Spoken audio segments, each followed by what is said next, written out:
सभी स्टूडेंट्स को जोहार। आज का वीडियो में हम लोग ऐसे सवाल देखेंगे जो हाल ही में क्वेश्चंस पूछा गया है ऐसे, और बहुत सारे क्वेश्चंस पूछा गया है, एक नहीं बहुत सारे हैं। तो इसको कैसे हम विद इन सेकेंड्स बना सकते हैं, इनके बारे में हम बात करते हैं। चलिए शुरू करते हैं। छोटा वीडियो रहेगा, है ना, और एकदम विद इन सेकेंड्स करेंगे। देखिए लिखा क्या है। बोला एक दुकानदार है और 4,600 रुपया में एक मेज को खरीदता है और 1,800 रुपया में एक कुर्सी को खरीदता है। उसके बाद मेज को 10% लाभ पे बेचता है और कुर्सी को 6% लाभ पर बेचता है। बस इतना ही कहानी है, सिंपल सा कहानी है। सीधा सीधा ऐसे लिखेगा। खरीदता है बोला, इसलिए सबसे पहले इनका रेशियो निकाल लीजिए। एक ठो का खरीद मूल्य है 4,600, एक ठो का खरीद मूल्य है 1,800। इसका अनुपात बना लीजिए ताकि छोटा हो सके। छोटा होने से हमारा कैलकुलेशन आसान होने लगेगी। अच्छा, इसको और काट दीजिए तो आप बोलेंगे यहाँ 9 से कटेगा और यहाँ 23 से कटेगा। यानी कि एक ठो का 23 रुपया मान लिया और एक ठो का खरीद मूल्य 9 रुपया मान लिया, तो दोनों मिलाकर कितना हुआ? 23 और 9 32 रुपया। बस खत्म। सवाल में बोला 23 रुपया 9 रुपया कुल मिलाकर 32 रुपया। सवाल में बोला कि जो मेज है उसमें 10% लाभ हुआ। जब 10% लाभ बोलता है तो आपको कुछ करना नहीं है, सिर्फ 10 से गुना कर देना है, क्योंकि 10% बोला है इसीलिए 10 से गुना। अगर 10% लाभ बोला है तो प्लस 10 से गुना। अगर 10% हानि बोलता है तो यहाँ -10 से गुना कर देते। ठीक है ना। यहाँ पे बोला है 9 रुपया खरीद मूल्य है और उसको 6% लाभ पर बेचा है, यानी कि 6% लाभ मतलब 6 गुना। बस खत्म। तो यहाँ कितना है कुल मिलाकर लाभ, वही चाहिए। कुल मिलाकर लाभ कितना प्रतिशत नहीं कितना प्रतिशत है वो पूछा जा रहा है। तो इसका मतलब हमें x गुना कर देना है। x गुना क्यों? क्योंकि x का जो मान आएगा वही आपका आंसर भी होगा।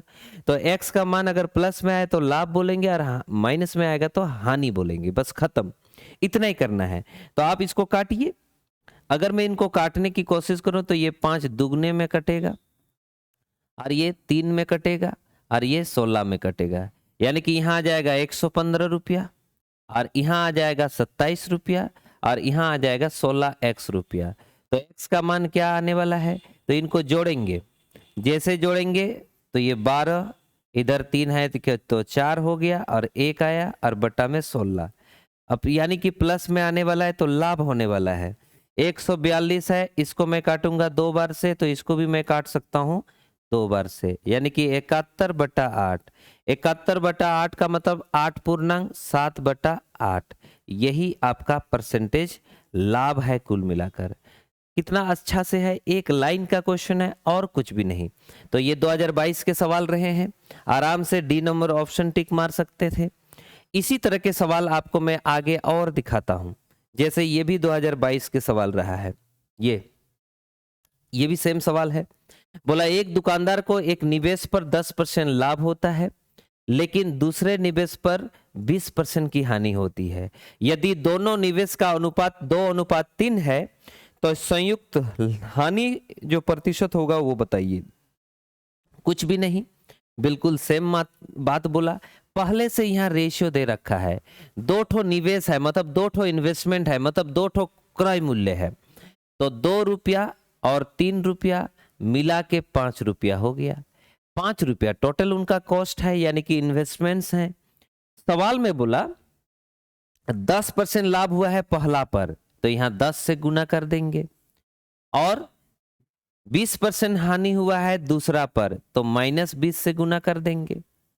और बोला सवाल में कुल मिलाकर कितना लाभ या हानि हुआ बताइए। हालांकि इसमें पहले से मेंशन करके रखा है हानि, इसका मतलब माइनस में आने वाला है यहाँ। ठीक है ना।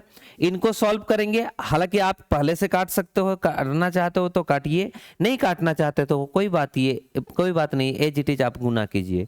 तो यहाँ पे आ जाएगा 60 और यहाँ पे आ जाएगा 5x। इनको सॉल्व करेंगे तो -40 आएगा और इधर 5x आ जाएगा।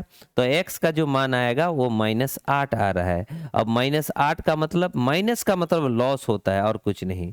तो लॉस हुआ है 8%। 8%, यही आंसर है। मेरे ख्याल से समझ गए। लेटेस्ट क्वेश्चंस में सही था। अब आगे एक क्वेश्चन आप बनाओगे और कमेंट सेक्शन में इसका आंसर बताओगे। जैसे ये, इसको कमेंट सेक्शन में बताइए, कमेंट में आंसर बता दीजिए। सभी जितने भी स्टूडेंट्स हैं सभी के लिए मैं बोल रहा हूं कि कमेंट सेक्शन में आप इसका आंसर बता दीजिएगा। ठीक है, सभी को धन्यवाद। नेक्स्ट वीडियो में हम लोग देखेंगे।